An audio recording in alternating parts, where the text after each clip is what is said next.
Connect Yuki to any AI assistant with Peliqan's MCP server. Sign up for a free Peliqan account. Once you're logged in, head to Connections. You get a built-in data cache right out of the box. From here, click on Add a Connection. Then search for Yuki. Then add it as a connector. As soon as the connection is established, a pipeline is created automatically.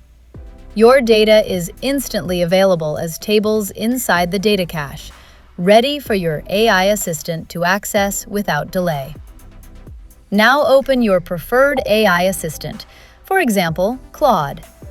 Head to Customize, then Connectors. Click on Add Connection and select Add Custom Connector. Enter a name and the Peliqan MCP URL and click on Add. That's it. Claude is now connected to your Yuki data and can read it instantly. Just describe what you need, and Claude will query your data through the Peliqan MCP or even take actions, like creating a draft invoice for customer Acme. Real data, real answers. Try it at peliqan.io.